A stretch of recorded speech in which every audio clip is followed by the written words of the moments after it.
Bom dia, boa tarde, boa noite, queridos e queridas. Bem-vindos ao primeiríssimo e, obviamente, o piloto do DocaCast, podcast realizado pela Faculdade de Arquitetura e Urbanismo da UFJF. Quem fala aqui é Bernardo Barcelos, sou estudante do 5º período de graduação da faculdade e tô aqui hoje com o ilustríssimo Gabriel Prado. Fala, Gabriel.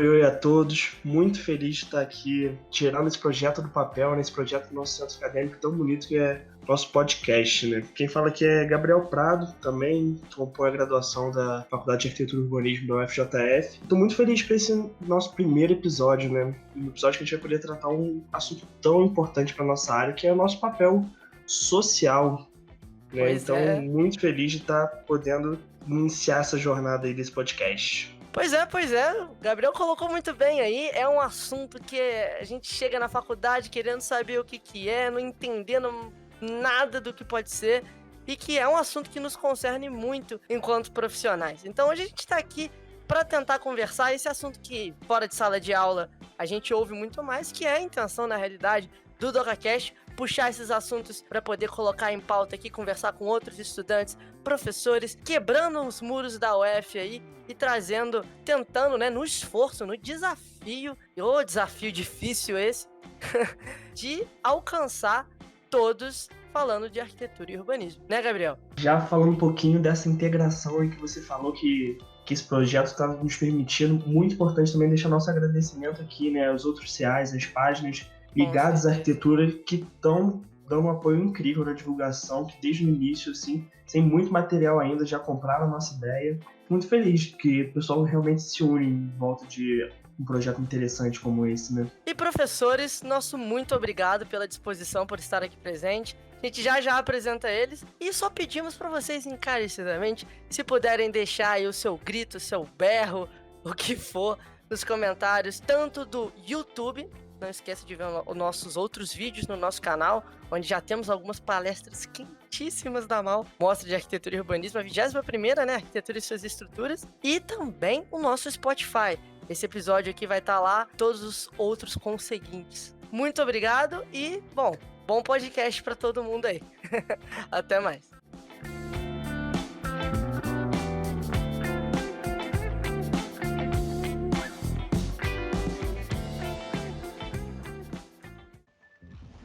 Bom, meus amados, vamos então dar início ao nosso desenvolvimento das ideias aqui sobre o tema, né, da função social do arquiteto. Eu e o Prado estamos aqui com os dois professores, professor Mauro Campelo e Marco Romanelli, né, professor Mauro aqui da nossa FAO UFJF e professor Marco Romanelli da FAO UFRJ. Muito obrigado, professores, por aceitarem, né, essa proposta ousada aqui da gente estar conversando desse tema. Peço para o professor Mauro, se possível, começar se apresentando e professor Marco após. Boa tarde a todos e a todas. Bom, eu sou professor aqui da Faculdade de Arquitetura e Urbanismo da UFJF, já há 20 anos. Vim para cá quando nós éramos um curso ainda. Antes de entrar para a academia, eu tive um longo caminho de trabalho em empresa, de arquitetura e engenharia. Depois eu entrei para a academia, dei minhas pesquisas, virei pesquisador e até hoje eu estou pesquisador e professor ao mesmo tempo. E estou finalizando, na realidade, o meu doutorado, escrevendo a minha tese de doutorado. Primeiro, eu tenho que agradecer pela promoção, mas eu não sou professor da UFRJ. Eu sou, na verdade, cria da UFRJ, porque eu fiz graduação, mestrado e doutorado, tudo lá na FAO. E é um lugar muito querido, tenho grandes amigos lá e colegas, inclusive o Mauro, que foi colega de doutorado. Mas, na verdade, eu sou professor aposentado da UFES, aqui no Espírito Santo. Me aposentei ano passado, entrei na UFES em 85 e minha carreira lá foi um pouco diferente do Mauro. Quer dizer, eu me dediquei muito a dar aulas e também um bocado à administração da universidade e depois a vida, vamos dizer, corporativa ou profissional como presidente do IAB, aqui no Espírito Santo, Instituto de Arquitetos do Brasil, e reencontrei o Mauro, né, profissionalmente, quando ambos, ele pelo IAB de Minas e eu pelo IAB do Espírito Santo, participamos da criação do CAL, né, junto ao Confea, em Brasília, em 2011. Mas por conta disso, a minha atividade de pesquisa é bem menos proeminente na carreira. Tem alguma coisa, eu dei aula de conforto a vida inteira, né? E além de outras disciplinas, mas sempre dando aula de conforto ambiental, então eu tenho alguma produção nessa área, né? O mestrado foi nessa área, mas o doutorado já foi em urbanismo. E cá estou eu, com um querido colega e com novos colegas também, alunos que eu sempre considero como colegas de trabalho futuros da profissão. Perfeito, professor. Vamos começar um pouquinho a falar propriamente do nosso tema, né? Eu e Bernardo e o pessoal do roteiro, a gente tá querendo tatear um pouco sobre o que é a função do arquiteto, né? A função social do arquiteto. Então, Mauro, será que você poderia falar um pouco tudo, como que você entende o que seria essa dita função social do arquiteto, sobretudo no contexto brasileiro, né? Que a gente entende que tem muita diferença entre o que é ser arquiteto no Brasil e ser arquiteto em qualquer outro lugar. Bom, primeira coisa que eu diria é o seguinte: eu acho muito estranho, né, as pessoas começarem a falar agora a função social do arquiteto. Porque o arquiteto e o urbanista, no nosso caso aqui no Brasil, desde que existe arquitetura, sempre foi pensando na sociedade. Eu sei que hoje em dia, quando se fala para o papel social do arquiteto, está se referindo muito à habitação de baixa renda, às periferias. Mas eu acho que isso acaba limitando muito essa definição, isso acaba criando um rótulo. E eu acho que esse rótulo não é muito bem-vindo. Por que eu estou dizendo isso? Porque o trabalho do arquiteto, eminentemente, ele é social, porque ele vai trabalhar para a sociedade, ele vai criar espaços públicos, ele vai criar equipamentos urbanos para a sociedade, para a população como um todo. Nessa divisão que passa a existir nas cidades entre o núcleo central e a periferia, é que isso vem lá desde muitos séculos atrás. Quando começa a haver essa separação, que quando tudo era entre os muros era uma coisa. Quando os muros vão-se embora e as comunas vão surgindo, é lógico que com a evolução isso acaba transformando em cidades pequenas, médias, grandes e por aí fora vai. Você passa a ter o arquiteto como o ordenador dessa cidade.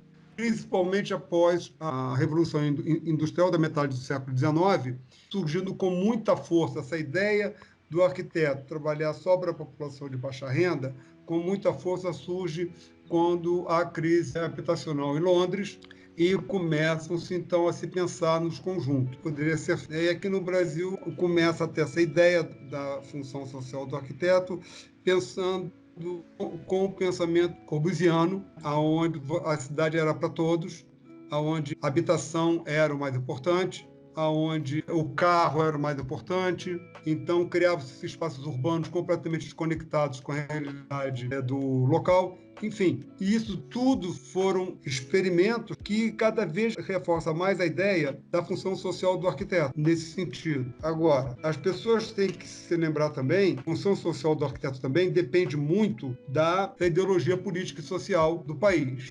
A ideologia política e social do país vai direcionar muito bem, agora, falando especificamente da função social do arquiteto para atender a periferia. Aí a gente já começa a separar muito a sociedade. E nós, arquitetos, não tem jeito. Nós vamos ter essa responsabilidade sempre. Querendo ou não, nós temos ela. Agora, vai depender se o arquiteto vai querer abraçar isso mesmo ou não. Ô, professor, eu vou até pegar, na verdade, um ponto que você comentou, né, na questão da definição. Vou voltar um pouquinho, mas é porque, na realidade, eu acho que é uma dúvida que surge muito...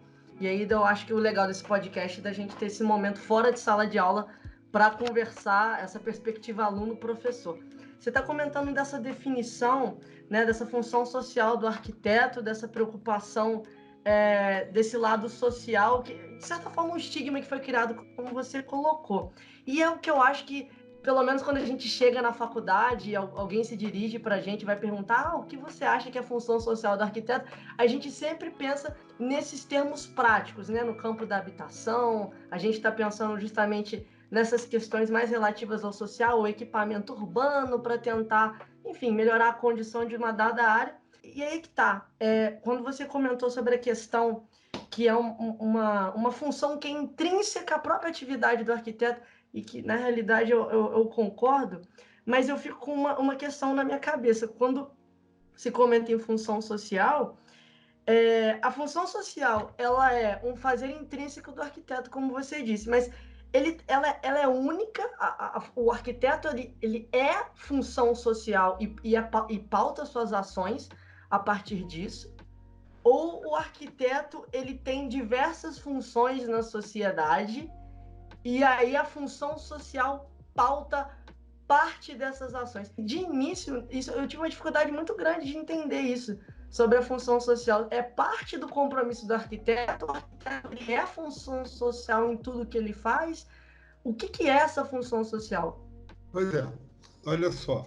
Em termos gerais, a arquitetura ela tem sempre uma função social, né? A matéria, arquitetura e urbanismo. Então, nós, arquitetos urbanistas, somos pessoas que temos uma função social dentro da sociedade, para olhar para a sociedade, toda ela, independente de denominação de classe, como é feito pelo IBGE e por outros órgãos, tá certo? Então, a função social do arquiteto, eu poderia falar o seguinte: qual é o papel social dele? Bom, questão das modificações do espaço urbano, para tornar os espaços urbanos mais agradáveis, esteticamente mais sutis ao olhar do ser humano. Essas modificações no espaço urbano podem ser, e às vezes são, em função da própria formação das cidades, né? Então, isso entra dentro daquilo que eu chamaria de as melhorias urbanas, é uma função social do arquiteto, tá certo? Como eu já falei antes, né? Os grandes equipamentos urbanos, públicos, a questão da acessibilidade, uma questão social. Por isso que eu digo que o arquiteto, a função social dele, não é uma questão só de pensar na habitação dos mais desvalidos. Não é só isso. A questão da acessibilidade no espaço urbano, da própria segurança, quando eu estou pensando no espaço urbano e estou pensando no uso e ocupação do solo urbano, né? A questão do conforto. A questão do conforto também entra, a gente pode estender isso para a questão da sustentabilidade. Hoje em dia, né?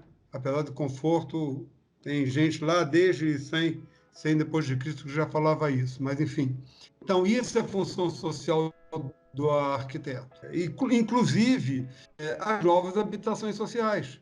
Como transformar essas habitações sociais, daí já especificando uma linha da função social do arquiteto. Como essas habitações sociais podem ser repensadas do que era pensada pelo menos há uns 80 anos atrás, 70 anos atrás. É pensada do mesmo jeito até hoje, só que veio piorando esse pensamento, na minha opinião. Então, tudo isso é função social do arquiteto. Então, colocando assim, né, são alguns paradigmas, de certa forma, que a gente tende a ser responsabilizado e a ter que se responsabilizar. A gente pode colocar dessa forma. Sim, bem, eu estou aqui me lembrando de novo da Fabiana, para vocês dois. E lembrei agora de uma vez, a gente andando pelo Rio, acho que o Mauro estava junto, ela virou-se e disse: puxa, essa nossa profissão tem um zoom poderoso, porque ela fazia doutorado em urbanismo, com um pezinho na geografia, tratando de território, e trabalhava no escritório que fazia interiores e tal. E eu dizia: é verdade, Fabiana, você vai do parafuso do rodapé a fração do território brasileiro, assim, com a facilidade de um respirar. E aí, um exercício de zoom, não tanto espacial, mas temporal, o arquiteto deriva do mestre de obras, né? do diretor de obras, diretor da corporação de construção medieval, que deriva de mais ou menos o mesmo papel, né? Ou a mesma função social na antiguidade, e que em sociedades muito elementares, como eu estou pensando aqui em Fídias, na Grécia, aquilo era uma organização muito simples, uma organização social muito simples, e dentre os personagens que desempenhavam funções naquela estrutura social, havia um responsável pela feição do espaço, né? Pela feição do espaço que ia sendo construído como expressão daquele grupo social. Então, na essência da função social do arquiteto está justamente isso. Né? Nós somos responsáveis por dar forma aos lugares aonde a sociedade, para quem a gente trabalha e onde a gente vive, da qual a gente faz parte, onde essa sociedade vai viver e se expressar. né? Se essa sociedade, estou aqui olhando para uma fotografia que tem uma linda empena e o telhado está lá atrás, se essa sociedade esconde os telhados, como no sul da Europa, ou se essa sociedade expõe os telhados, como na Inglaterra, isso é viabilizado por um conhecimento, uma técnica e uma atuação desse personagem. Agora, é evidente que quando as sociedades se tornam mais complexas, o trabalho começa a se segmentar, especializações vão surgindo e novas demandas sociais vão surgindo também. A gente vê que uma grande mudança foi a separação entre o trabalho manual e o trabalho intelectual, de criação, de projeto, mais ou menos ali por volta do Renascimento. E mais recentemente, a gente aí sim está sendo obrigado a usar o zoom do espaço e o zoom do tema também, que não é mais tempo, né? Porque a nossa profissão, com a mesma formação ali, no mesmo curso, ela vai se atrever, e eu digo se atrever, porque é se atrever mesmo, a lidar com coisas muito genéricas, muito variadas, muito diversas, e dentre elas, aí a gente está usando a expressão geral, que pode se referir ao papel geral de um profissional na sociedade de que ele faz parte. A gente está usando a expressão função social do arquiteto, que pode ser uma função, pode ser uma expressão, uma denominação geral, para descrever um aspecto específico do nosso ramo de atuação, e creio eu que isso tem origem nos períodos em que ocorreu o que eu gosto de colocar na gaveta com a etiqueta de contracultura, na porta, ou na tampa, ou na gaveta.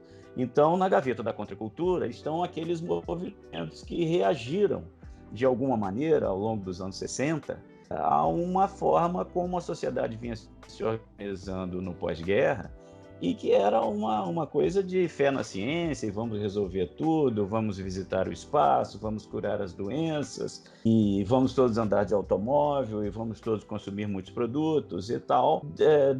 Ao mesmo tempo que isso começou a se afirmar, né, alguém na França, se não me engano, De Gaulle chamava isso de 30 gloriosos anos no pós-guerra, aparece um movimento dizendo, peraí, talvez não seja assim, calma lá, vamos... E esse movimento ganha força nos anos 60, isso deu no movimento hippie nos Estados Unidos, deu maio de 68 na França, em que parcelas da sociedade começam a reclamar atenção para si, né, porque eram parcelas que estavam meio fora dessa corrente de consumo, de indústria e de capitalismo, de mercado financeiro.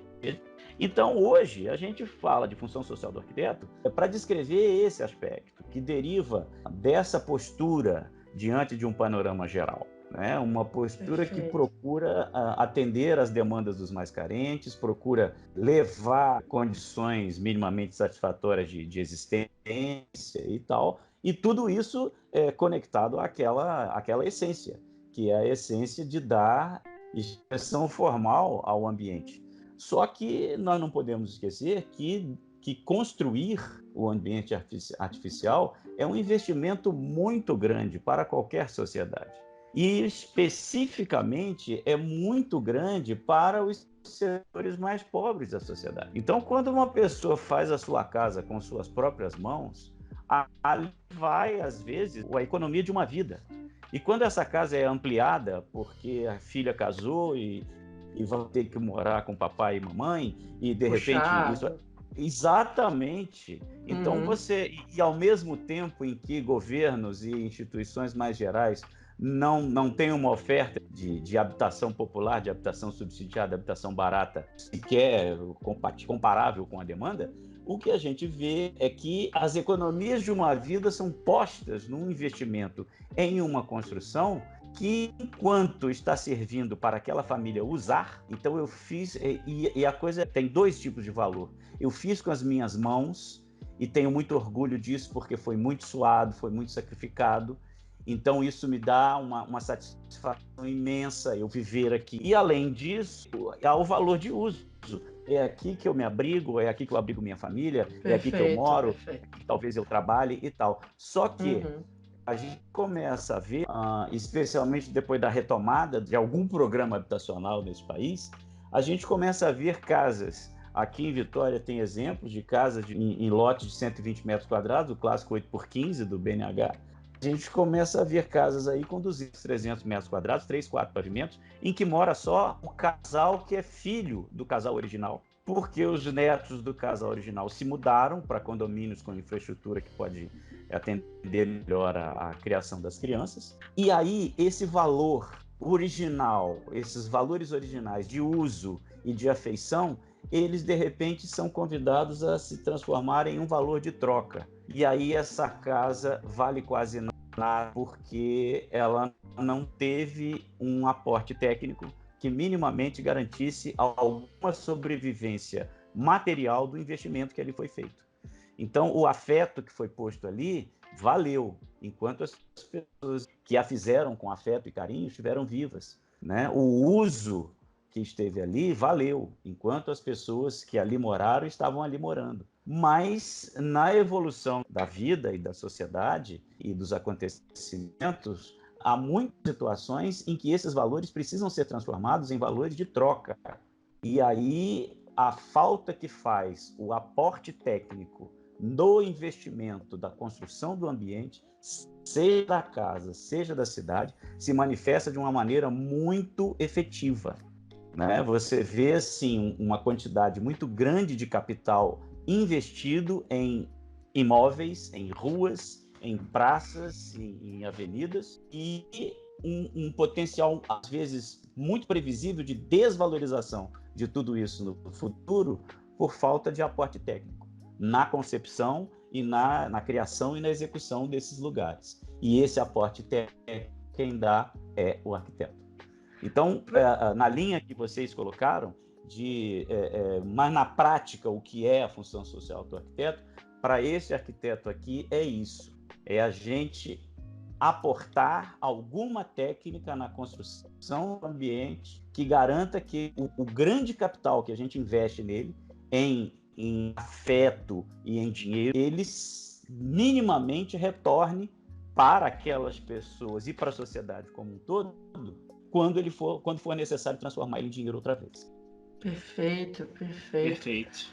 É que eu ia comentar, professor, esse desenho que você fez, na realidade, é um desenho, acho que muito bonito até, é uma das coisas até que, de certa forma, enfim, pelo menos o que se ouve nos corredores da faculdade e nos primeiros períodos, que, assim, essa espécie dessa atribuição enquanto agente social que o arquiteto tem, que é muito forte, né, ilustrado muito bem aí pelo senhor, eu acho que é uma das coisas que chama a atenção dos nossos olhos, com certeza. Mas tem uma questão sobre esse desenho, desse traçado que você fez, falou da questão dos movimentos a partir do ano 60, e eu estava... Obviamente, a gente vai falar de função social do arquiteto, eu não tinha como não buscar um pouco olhar Artigas, né? E aí, no texto que já é extremamente, né, enfim, renomado, comentado, função social do arquiteto, ele cita Tafuri falando que a ideia, na realidade, de uma preocupação social, e aí talvez dê para mencionar um pouco a fala do professor Mauro, é a questão daquele momento da Revolução Russa, aquela ebulição ali na Europa, naquele momento ali no começo do século XX, que seria talvez o cerne dessa preocupação. Você mencionou esse momento nos anos 60, eu queria entender como é que isso se encaixava, já que na realidade um pouco mais atrás, e aí em oposição ao clássico que se colocava na arquitetura, os modernistas entram com essa pauta muito forte, sendo Corbusier até chamado, sei lá, de comunista, sendo a arquitetura dele até, de certa forma, até censurada na exposição de Paris, se eu não me engano, né? Aquele pavilhão, o pavilhão do L'Esprit Nouveau. Enfim, eu queria entender, porque você comentou desse momento dos anos 60. Bom, acho que o Mauro está mais apetrechado para falar de autores e etc. Vocês mencionaram Artigas, e eu tenho que confessar, infelizmente não li a Função Social do Arquiteto Artigas, mas eu fui fazer o dever de casa. Eu tenho quase certeza que é um livro publicado, acho que depois que ele morreu, porque é um livro de 84, ele morreu em 85, em 84 ele fez o concurso para professor titular na FAU. Foi isso. E quando você faz concurso para professor titular, você precisa apresentar uma monografia, que algumas universidades chamam de memorial, outras chamam de outros nomes e tal. E, pelo que eu pude descobrir, trata-se do material que ele apresentou, né, para o concurso de professor titular, e depois foi transformado em livro e publicado. E do que eu pude olhar, o que eu pude levantar sem ler, o que tem ali são os aspectos mais filosóficos desse modo de atuação, ou desses modos de atuação, porque eu entendi, ele vai aos primórdios, né? Desde discutir a essência original da função social desse profissional, até a contemporaneidade dele, especialmente temperada pelo golpe de 64, que o demitiu da faculdade, e depois o forçou a um exílio, e depois todos tivemos que pagar o mico de readmiti-lo, e ainda fazer concurso de título para ele. Isso é uma vida temperada com esses elementos, não poderia ser uma vida assim corriqueira, né? Ainda mais sendo ele quem era em termos, vamos dizer, estritamente profissionais. O Mauro há de se lembrar que quando a gente fez faculdade, estava muito misturado o que você era como cidadão e o que você era como profissional. As coisas eram muito misturadas porque a cidadania era o primeiro item da pauta, né? Eu me lembro de chegar na FAU-FRJ, na porta do centro acadêmico tinha uma placa, DCE Mário Prata, fundado em tal dia, e tinha a cruzinha com a data em que o Mário Prata morreu. Então o DCE foi aberto e foi fechado. E foi fechado em combinação com a morte do sujeito que lhe dá nome. Então, antes de ser arquiteto, durante os anos 70 e início dos anos 80, que foi quando eu estive na faculdade fazendo graduação, era mais importante você ser cidadão do que você ser arquiteto, porque a cidadania estava em risco. Mas a gente se perguntava isso. Mas e aí? Que profissional a gente vai ser? Vai chegar uma hora que alguém vai ter que ser médico, advogado, arquiteto, engenheiro e tal? Vai chegar uma hora em que mais importante do que dizer abaixo a ditadura é dizer que cidade a gente vai ter, que medicina a gente vai ter, se a gente vai ficar em casa ou se a gente vai abrir as lojas e as escolas? Né? A gente se perguntava muito isso. Então, a vida do Artigas foi uma vida temperada por esses sentimentos. Acho que ele viveu muito mais agudamente, porque eu entrei na faculdade em 79, né? E ele deve ter sido caçado no final dos anos 60. Ele foi caçado em 73 ou 77. Pois ele já era um professor e um arquiteto, um profissional assim de grande vivacidade e atuação. Sim. Com um escritório altamente ativo em São Paulo. Uma mente muito ativa. E por uma mente ativa, os acontecimentos de 64 a 85 não passam em branco. Então, a par das fundamentações filosóficas e teóricas, ele tinha muito claro que e aí é um posicionamento que eu entendo que é mais dele e que, inclusive, ele mostra que é uma evolução do pensamento dele, que ele nem sempre pensou assim, mas naquele momento ele apostava, vamos dizer, numa expressão, as formas que a sociedade assumiria, a feição física da construção do tecido urbano, do ambiente artificial, deveria, de alguma maneira, expressar uma relação de não subserviência à natureza, de se adaptar. Não, ele defendia uma atuação, uma expressão afirmativa, que o ambiente artificial deveria se afirmar diante do ambiente natural, por contraste, por oposição, e ele dizia lá que isso nem sempre foi assim, que ele já pensou o contrário, mas que naquele momento ali, e talvez muito temperado pelo que aconteceu, né, com a vida cidadã dele, a visão dele de expressão espacial mudou para esse sentido. Mas, de qualquer forma, a base filosófica de Artigas vai sempre nessa direção, de uma especial atenção para com os aspectos cidadãos, sem perder o foco nos aspectos profissionais, específicos e técnicos e tal, da atuação, no caso dele, como arquiteto. Perfeito.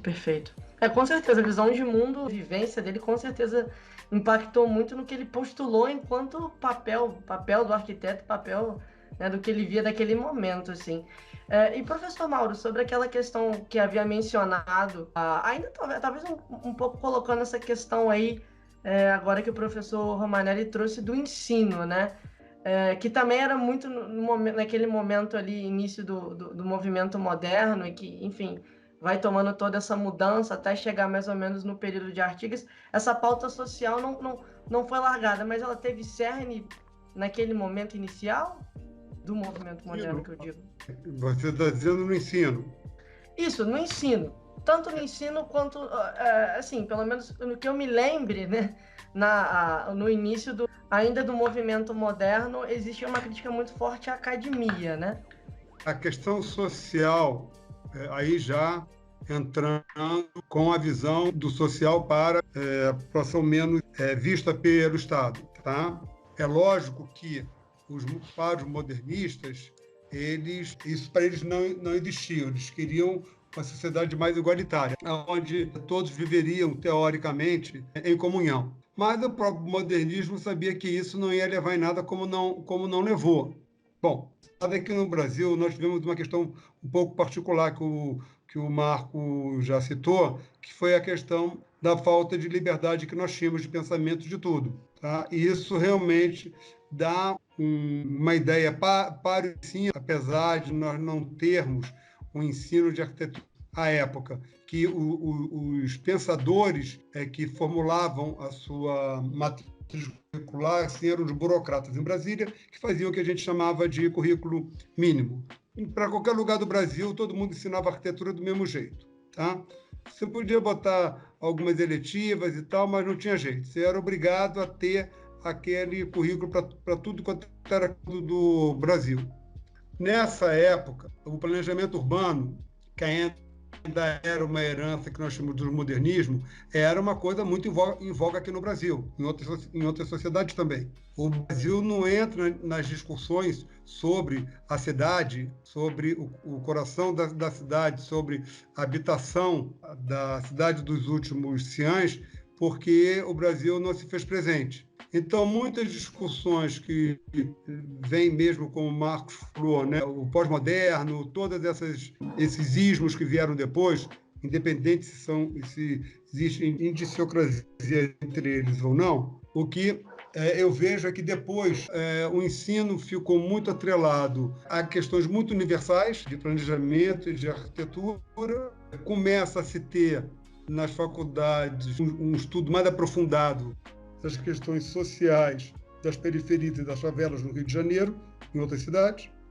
Então, começa a mostrar essa cara do arquiteto, que era aquele profissional que também fazia coisa para pobre. Professor, eu vou até passar para um outro ponto que a gente queria passar, que você já até entrou, né? E aí eu acho que daí seria um bom momento também para a gente começar a colocar. Como é que vocês veem, enquanto experiências acadêmicas que vocês tiveram, tanto de estudante quanto, enfim, professor, como é que esse papel social do arquiteto, como é que ele foi ensinado, como é que ele é ensinado hoje, como é que vocês veem hoje sendo aplicado? O arquiteto, ele se forma a arquiteto, ele é preparado para constituir esse papel social, ou ele tem que se formar ainda arquiteto?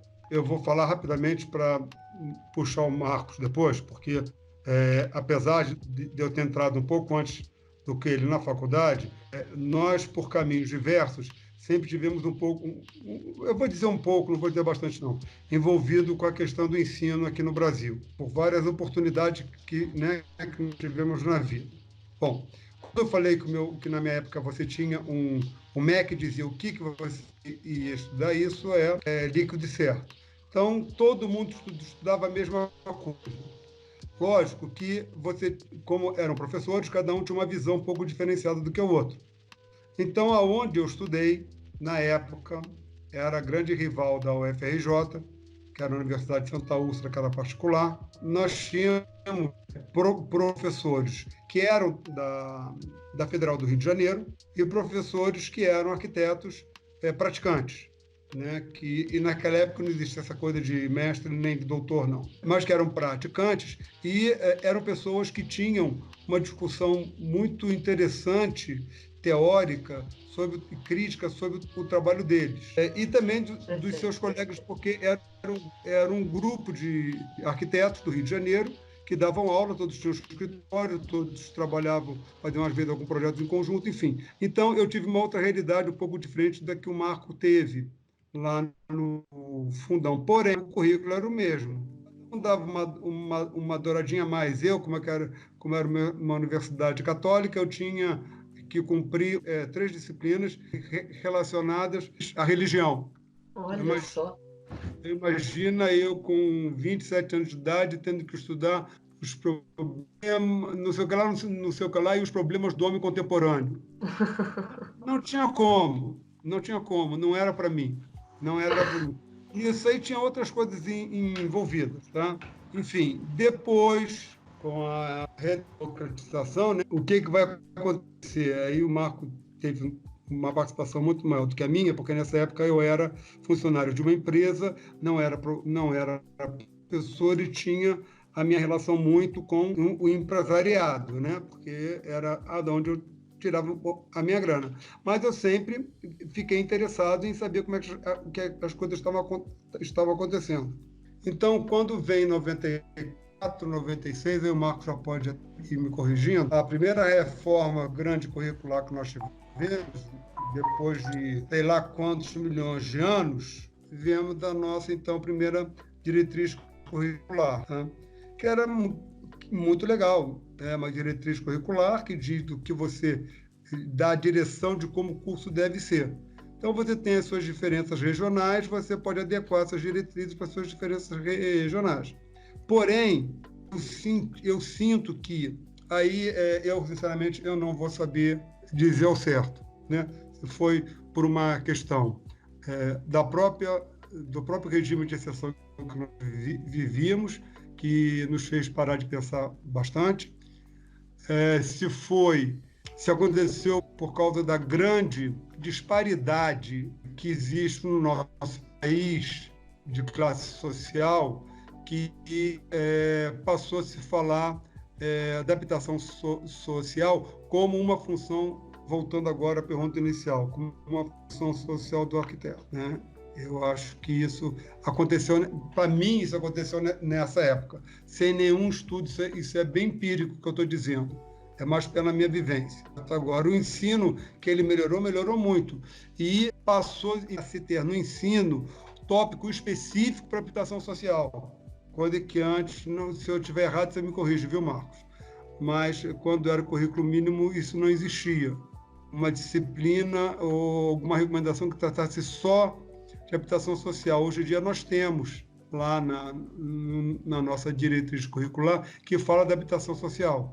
Então, eu acho que isso é que faz um pouco de confusão, entendeu? Não sei se eu fui claro. Na verdade, Mauro, talvez a principal diferença entre os 2 cursos de arquitetura que nós fizemos, você na Santa Úrsula e eu na UFRJ, fosse de tempo. Porque eu estudei de 79 a 85, e você deve ter estudado poucos anos antes, mas tendo notícia do que aconteceu logo em seguida, quer dizer, turmas que estavam entrando quando eu estavam saindo, já viram uma graduação muito diferente, porque eu hoje tenho a sensação de que esse foi um período em que se precipitaram algumas transformações importantes, não apenas assim na organização institucional, de o que o MEC diz, de currículos, de diretrizes e tal, mas do frigir dos ovos, de montar o curso e dar as aulas, né? Isso mudou bastante. E foi naquele período. Então, eu hoje percebo que a maior parte dos meus professores, apesar de meus professores de projeto, vamos dizer assim, e eu fico assim, imaginando como é que uma faculdade podia ter 32 professores de projeto. O departamento que eu trabalhava até o ano passado tem 26 hoje. 26 né? E para dar aula de... E nós lá tínhamos um departamento de projeto com 32 professores, todos em 20 horas, porque todos eles tocavam os seus escritórios na rua.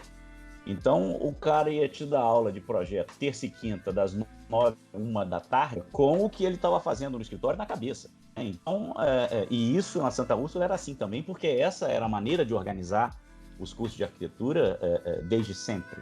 Foi assim mesmo.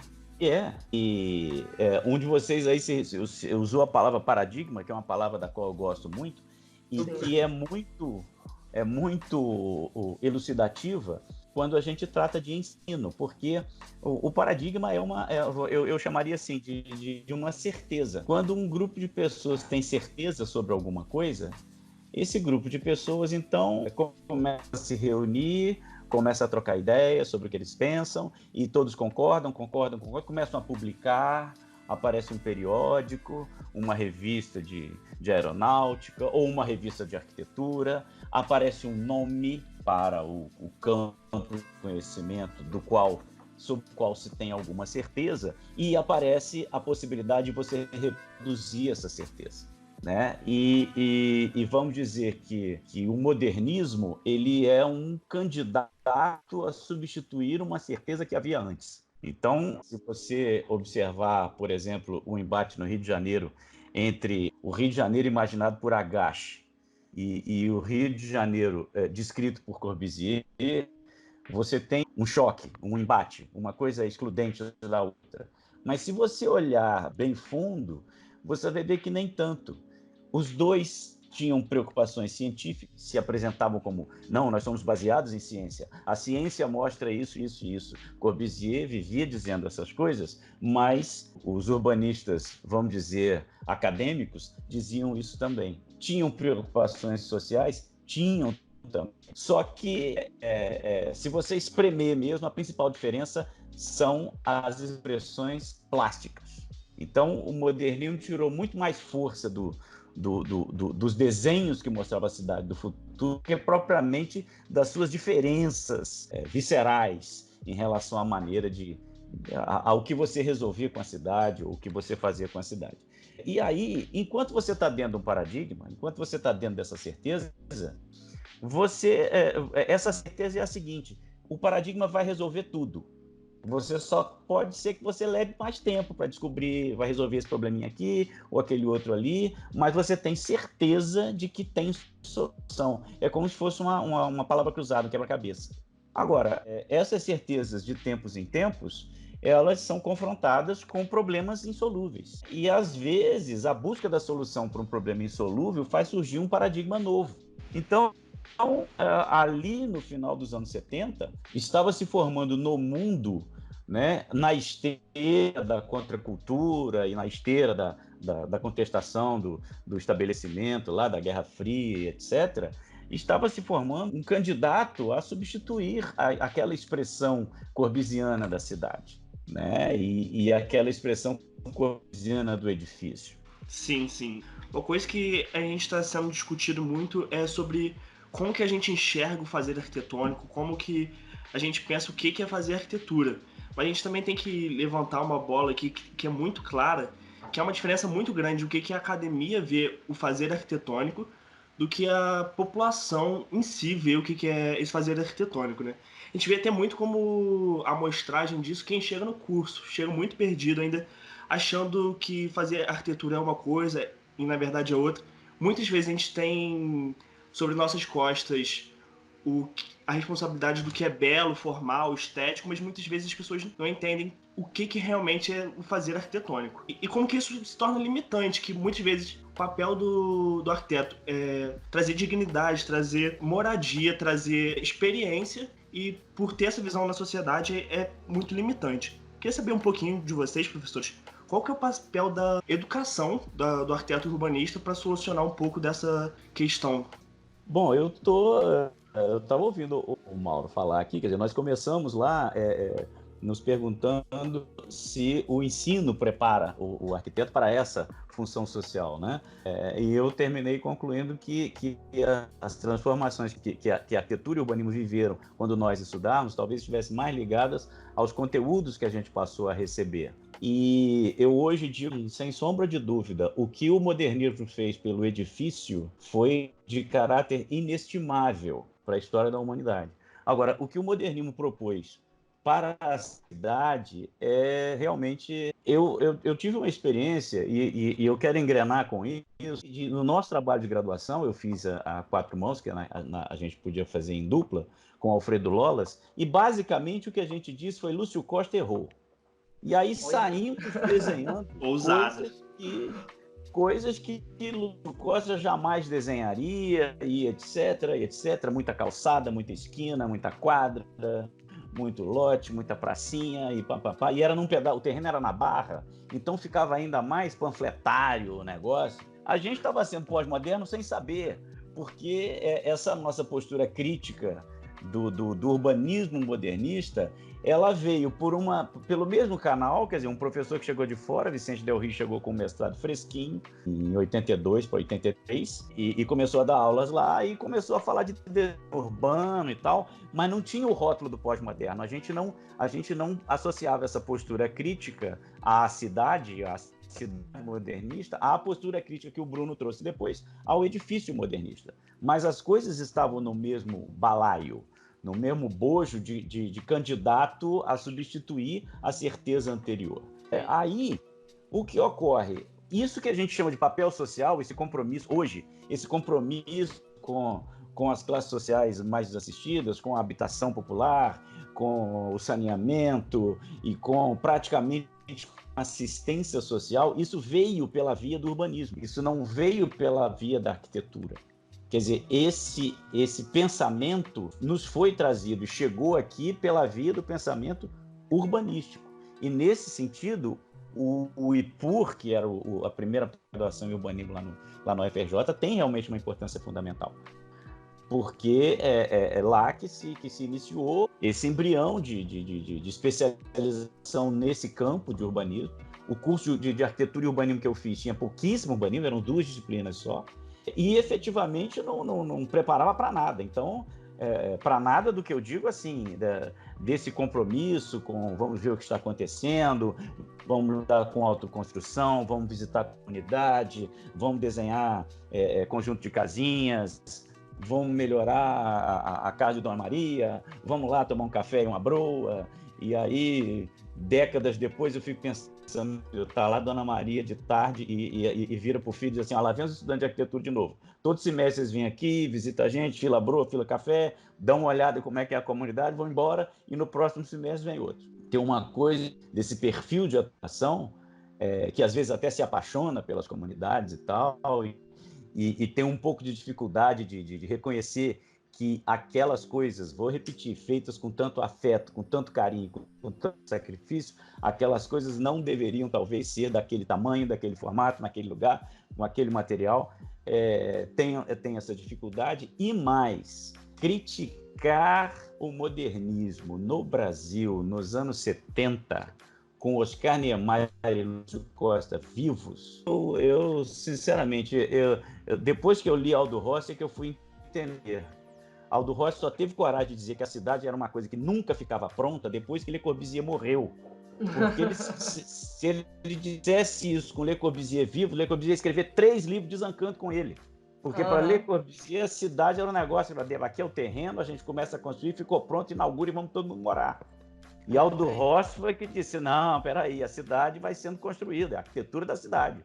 Mas aqui no Brasil, você virar para... Depois, quando eu fui apresentado ao Lúcio Costa em pessoa, eu digo, meu Deus do céu, eu teria fôlego para defender meus pontos de vista olhando nos olhos dele. Porque é uma figura interessantíssima, uma mente iluminada, um cara mas que realmente embarcou no que foi uma furada, que foi o urbanismo corbusiano.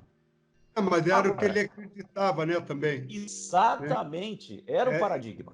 Justamente, assim, para ele não poder... E olha que Lúcio Costa, como ele nasceu no início do século XX, ele vivenciou milhares de transformações, né? Ele próprio era um defensor do neocolonial, né?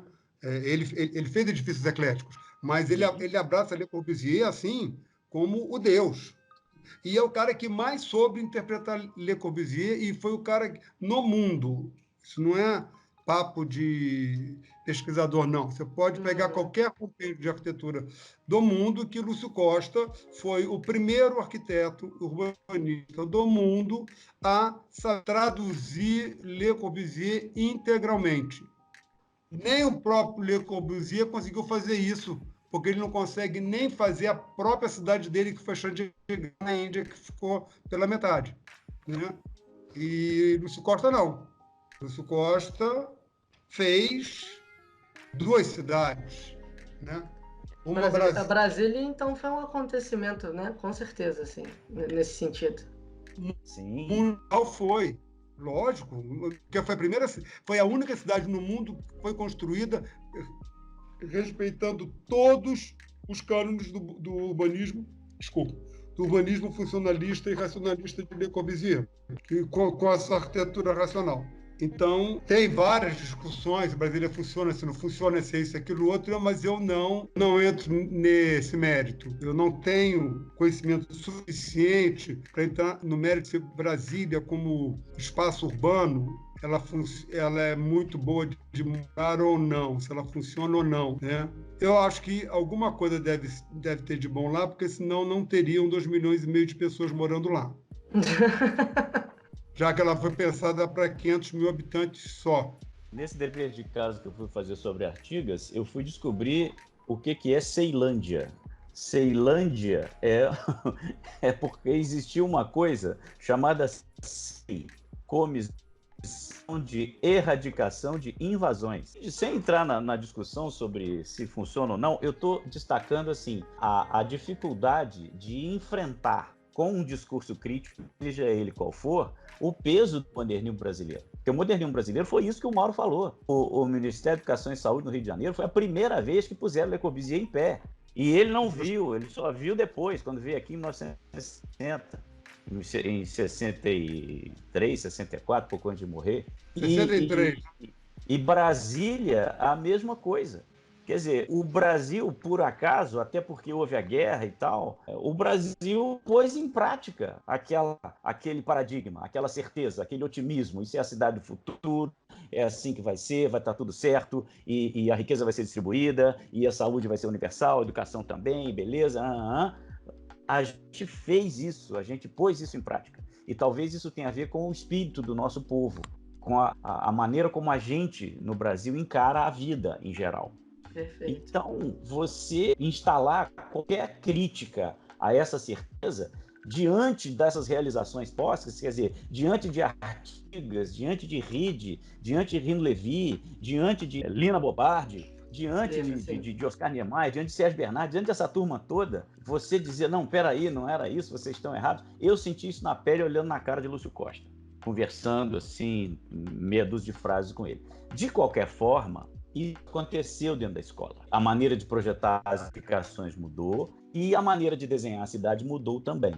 Quero crer que hoje as coisas ainda estejam muito mais favoráveis à preparação do estudante para esse papel social stricto sensu, né, que a gente está falando agora, que é lidar principalmente com as questões urbanas. E, assim, um mínimo de traquejo em como é que essas coisas funcionam, como é que gestão urbana funciona, como é que decisões são tomadas, como é que se garante participação popular, como é que se garante o mínimo de assistencialismo que sempre será necessário e, principalmente, como é que se garante que as pessoas serão incluídas numa cidade que tem padrões mínimos de qualidade de infraestrutura, de transporte, de saúde, educação. Por esse ponto de vista, a gente vai andando meio assim um pé cada vez. Então, parece que o pé do urbanismo ele já avançou um bocado, já, né, a formação do aluno está mais sólida nisso. Agora, o pé do edifício, o pé da arquitetura, ainda não entendeu que você encontrar um vendedor no material de construção no sábado de manhã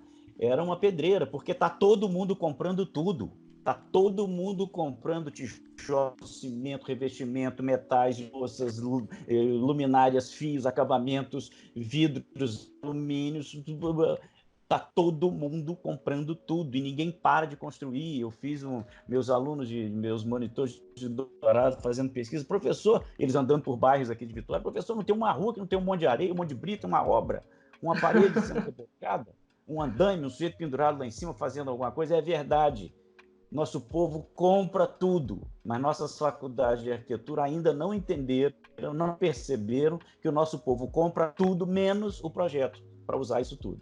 Perfeito. Então parece que no ensino, o lado que lida com a edificação ainda não mostra para o aluno que tem muito mais dinheiro para construir a casa da Dona Maria do que para construir os edifícios, os condomínios de alto luxo, fora as mansões em condomínios fechados. E também nós ainda não percebemos que esse público não quer saber de um papel desenhado. A gente ainda está na mística de, ó, eu rabisco um papel aqui, entrego para você e alguma mágica vai acontecer com você que esse papel vai virar um edifício exatamente como ele está desenhado aí. A gente ainda não percebeu que a nossa atuação junto a esse contingente gigantesco de público que está investindo uma quantidade gigantesca de dinheiro na produção do espaço, a demanda que eles têm não é por um papel desenhado. A demanda que eles têm é por alguém que tome conta da obra, alguém que vá lá dizer para a mão de obra. Eu brinco que é o arquiteto mochila, que você fica nas costas do pedreiro e corta aqui, agora põe ali, agora esse aquele coincide aqui, esse começa aqui, primeiro isso, depois aquilo. É disso que as pessoas precisam, é isso que elas querem, é esse profissional que elas querem. A gente pode ser isso. Isso até me fez lembrar um pouco, professora, a Lina, né? Que tinha o escritório na obra, assim, né? Pois é. Tava acompanhando lá e me faz pensar até sobre realmente ela que lutava tanto pelo social, obviamente, né? Com as obras e aonde ela trabalhava, para qual público ela servia, mas assim, me faz pensar muito sobre essa questão, né? Desse dilema, que eu acho que dá até um outro tema para um outro podcast, que é o arquiteto de escritório é o arquiteto de escritório que vai para a obra, né? Olha, mais da metade do tecido urbano das cidades é feita de autoconstrução. Apartamento é muito pouco. E mais da metade da população, e quase 80% da população, vive em lugares autoconstruídos. Autoconstruído não é que fez com as mãos, não. Autoconstruído é que fez para si, não fez para vender. A gente precisa fazer uma diferença. O sujeito que faz com as mãos, talvez ele precise de tanto auxílio que, olha, vem morar aqui no albergue da prefeitura. Agora, o sujeito que tem algum dinheiro, que vai no material de construção, contrata seu Pedro, seu João e bota em pé, esse está autoconstruindo. Sem dúvida. E a gente volta lá naquele problema do investimento. É um investimento gigantesco. E quando ele é feito sem aporte técnico, ele tende a se desvalorizar muito em 1, 2 gerações. O campo do urbanismo na escola está preparando as pessoas para ir para a prática do urbanismo com um tempero forte de função social. Mas o campo da edificação, não. O campo da arquitetura do edifício ainda está meio fiado no papel. Toma aqui o projeto, tá tudo cotado, tudo de acordo com a BT, e agora contrate alguém para botar isso em pé. Estamos perdendo dinheiro, falando como profissionais agora, né? Como corporação de ofício. E se a gente não está indo a esses lugares e se apresentando para essas pessoas, como quem pode empregar bem o dinheiro delas e fazer a casa ficar bacana, porque no fim é isso que o cara está fazendo, ele não está lá comprando porque ele está, meu Deus, preciso me abrigar. Não. Ele está construindo porque é para ficar bacana, pô. É isso que a gente vende. A gente vende a expressão da prosperidade, da felicidade, da sociedade que está bem. Voltando lá, a essência da nossa função social lá na Grécia é dar afeição a uma sociedade pré-estabelecida. Então, no nosso campo de trabalho, a gente está lidando com situações que passam por transformações razoavelmente frequentes. E aí a gente tem que arrumar outras ferramentas para explicar, para entender, para reagir, para intervir. A gente estava pensando muito sobre o que você falou, né? Como a cidade é um organismo vivo, né?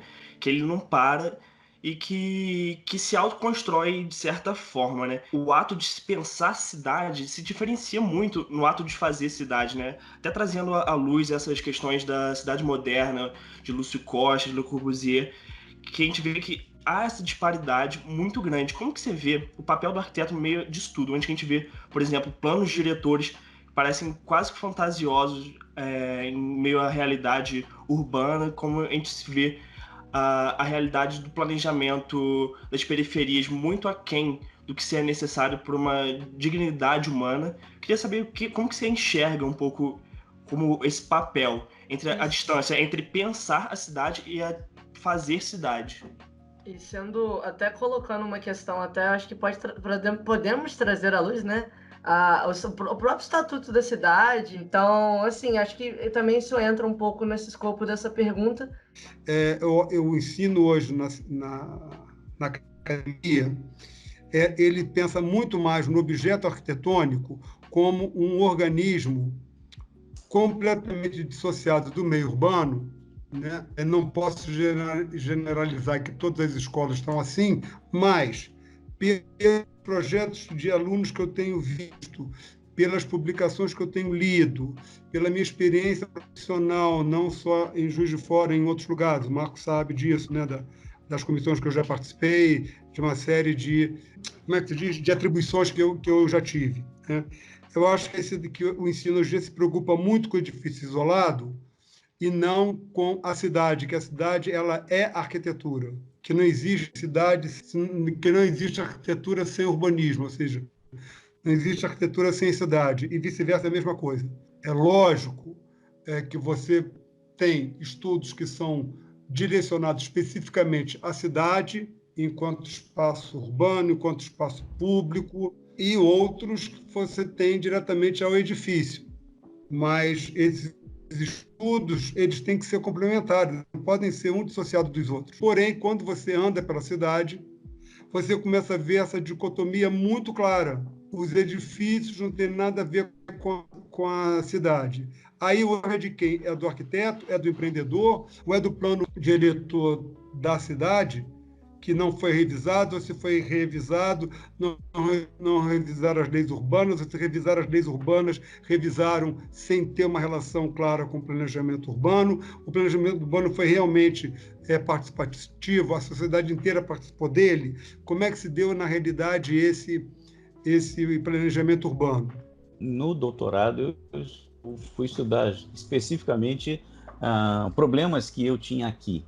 Porque uma das coisas que eu fiz na vida, além de dar aula, tomar conta de IAB, etc., foi ser conselheiro de plano diretor. Algumas vezes aqui em Vitória, algumas vezes em Vila Velha. E imagina um sujeito com um canal no YouTube dizendo assim, não, a cidade começa demarcando o cruzamento, o próprio sinal da cruz desenhado no solo. Imagine a força que tem isso. E isso é Lúcio Costa falando de Brasília. Mas o que as nossas cidades e o que as cidades em geral não são coisas que ficam prontas. Nossas cidades são compromissos, e compromissos entre interesses muito antagônicos, e não são interesses antagônicos entre pessoas diferentes. Você olha, às vezes, o sujeito deitado na rede, com um cachorro na grama, na sombra de uma mangueira, ou então molhando essa grama, e o cachorro tal, e esse sujeito amanhã ele recebe uma proposta de incorporação do imóvel e ele quer 1.000 pavimentos. Então, na cabeça da mesma pessoa, tem uma cidade que é um lar para ele morar, uma rede na sombra, e tem uma cidade que é um negócio para ele ganhar dinheiro. A cidade lar e a cidade negócio, ela existe na cabeça dos mesmos cidadãos, que ora querem uma coisa, ora querem outra. E aí, a atuação que a gente pode levar para a gestão dessa cidade é mediar esses compromissos. O papel do urbanista, na minha opinião, é o papel de um conciliador de interesses assim muito difíceis de conciliar, mas que precisam ser conciliados. No episódio sobre até direito à cidade, de um dos podcasts até mais famosos aqui que a gente tem, que é o ArcCast, eles colocam justamente isso, quando se menciona a questão do direito à cidade, tende-se, né, a confundir quem que vai militar por isso. É o urbanista, é o advogado que às vezes não tem o arcabouço, né, de arquitetura, e o urbanista que não tem de lei, mas que necessariamente, querendo ou não, é uma disciplina assim podemos colocar como uma disciplina de fronteiras, está justamente tentando fazer esse encontro, né? E aí o urbanista acaba assumindo um papel não só de um desenhista, né? Aquele desenhista dos canos da cidade, aquela coisa extremamente prática, mas ele ganha essa esfera de militância muito forte, né? Pois é, e aí essa questão tem dois lados. Quer dizer, por um lado, a gente não pode pensar que a gente vai substituir o cidadão. Quem vai reivindicar a cidade, em última análise, é o cidadão, né? Agora, quando o cidadão fica doente, ele não procura alguém da comunidade, não vou chamar aqui da comunidade para operar o meu cérebro. Quando está com dor de dente, não, vou chamar seu Pedro ali da comunidade, né? Ou então, quando está indo em cana, não, vou chamar seu José ali. Não, quando você está doente, você procura um médico. Quando você está indo em cana, você procura um advogado. Agora, quando você quer atuar em defesa do seu bairro, aí você chama alguém da comunidade. Vamos nós lá, todos leigos. E isso a gente vê nos conselhos de planos diretores. E nós, profissionais, botamos pilha nesse tipo de atitude. Então, a gente é o aporte técnico dessa população, mas, ao mesmo tempo, a gente distorce a maneira como esse aporte técnico se manifesta. Quer dizer, os outros segmentos interessados na produção do tecido urbano, quando vão a conselhos de planos diretores, mandam seus melhores prepostos, mandam seus melhores engenheiros, seus melhores arquitetos, seus melhores advogados. E esses outros segmentos são o mercado imobiliário, a associação comercial, o próprio poder público. Esses segmentos, quando vão para esses lugares, eles não têm um preposto, eles não têm um aporte técnico, eles não têm um arquiteto que trabalhe para eles, eles não têm um advogado que fale lá no conselho o interesse deles. É sempre leigo. Isso é uma coisa muito esquisita e que eu percebo muito claramente como ainda ocorrendo.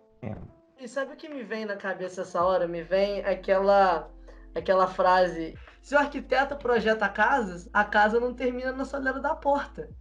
Então, assim, é um pouco disso também, né? Ter alguém ali para estar pautando essa questão da urbe também, né? Sim, e nós temos ainda que considerar que o nosso grau de urbanidade da nossa população ainda muito escasso. A gente ainda não sabe como é que dirige sem matar, a gente não sabe o que faz com cocô, a gente não sabe o que faz com lixo, a gente não sabe que hora a gente para a comemoração porque tem alguém dormindo do lado. Então, o nosso povo ainda é muito pouco urbano, especialmente em relação a construir. Quer dizer, como é que você constrói no meio rural? Você vai puxando, vai aumentando, tem espaço. Como é que você constrói no meio urbano? A gente tenta fazer a mesma coisa. O que você faz com lixo no meio rural? O que você faz com esgoto no meio rural? A gente tenta fazer a mesma coisa. Só que não dá certo. A cidade é complicada, a cidade é cara, a cidade é difícil. As relações interpessoais na cidade são muito mais agudas, porque está todo mundo muito mais próximo. Ela implica numa adaptação. E o nosso povo ainda está pouco adaptado a isso. E aí lá vem a função social do arquiteto. A nossa atuação devia contribuir para trazer esses contingentes enormes de população para dentro desta realidade urbana. E vou usar a palavra que todo mundo adora, isso se chama inclusão. Você está incluído quando você começa a pagar imposto, quando você liga o esgoto na rede, quando você começa a pagar água, quando você começa a pagar a luz e não faz gato. Se não fosse isso, não tinha cidade. Então, os meandros da gestão urbana, eles já estão ali, né, à disposição do aluno e tal. Mas vocês percebem que a formação do Mauro e do Marco foi uma formação muito próxima da corporação de ofício lá da Idade Média, em que o profissional ensinava, o profissional que está fazendo ensinava o aprendiz, em que o cara que tinha um escritório lá no centro da cidade vinha aqui 8 horas por semana te dar aula na faculdade. Essa proximidade entre a prática e o ensino é uma coisa que a gente meio que perdeu em nome Deus sabe do quê, né? E que talvez merecesse a gente parar para pensar nela. Também não sei aonde que nós perdemos essa interação entre o fazer, né, e o acadêmico. Eu tenho uma hipótese que eu vou deixar aqui para a gente discutir um tempo depois, até para o Marcos também pensar. Essa hipótese veio quando nós passamos a ser muito cientistas na academia em relação à arquitetura e o urbanismo e esquecemos que a ciência é importante, não tem a menor dúvida, senão nós não teríamos pesquisas que levaram a Carta de Atenas, que levaram a um Aldo Rossi escrever uma arquitetura da cidade, enfim, a ciência é importantíssima para isso. mas eu acho que nós esquecemos que nós temos que conjugar as duas, a ciência e o fazer. Nós estamos cientificizando demais a arquitetura e o urbanismo e estamos deixando fazer arquitetura e urbanismo para o lado. Como eu já vi colegas falarem, dizem, não, a arquitetura ele vai aprender o detalhe da porta, disso, daquilo ali no estágio. Eu não sou a favor disso, eu sou contra isso. O nosso ensino tinha que ser um ensino que desse ao aluno todo o cabedal científico e todo o cabedal prático. Eu até hoje, em vários congressos da BEA que eu estive, eu sempre perguntava o que é estágio supervisionado. Aí vinha todo com uma história, falando todo um conhecimento científico que não respondia a uma pergunta prática que eu fiz. Estágio supervisionado, ele só existe a partir do momento que o aluno está dentro do escritório conveniado com o curso e um professor do curso está dentro do escritório uma vez por semana, pegando ele, não é o aluno, ele pegando o relatório, ele conversando com o dono do escritório, saber como foi o desempenho daquele aluno. Aí é que caímos no problema. Os escritórios não querem fazer isso, porque eles vão ter que ensinar vocês uma série de coisas, vocês são simplesmente tocadores de mouse. Hoje em dia, ainda bem que ele é sem fio, né? E a universidade, por que ela não quer saber disso? Porque qual é o professor, que eu já ouvi isso dos professores falando para mim, não, mas eu vou sair daqui como?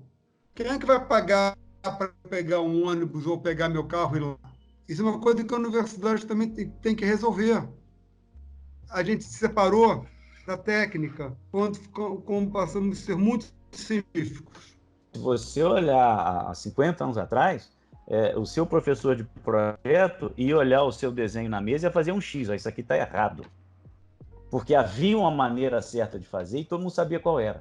Talvez você não soubesse ainda. Agora, hoje, depois do que foi dito, após a morte de Corbusier, depois do que a gente conseguiu, né, eu pessoalmente, depois do fôlego que eu tomei, né, eu conheci Lúcio Costa e tal, e etc. Quer dizer, hoje a gente ainda está buscando como é que vai ser.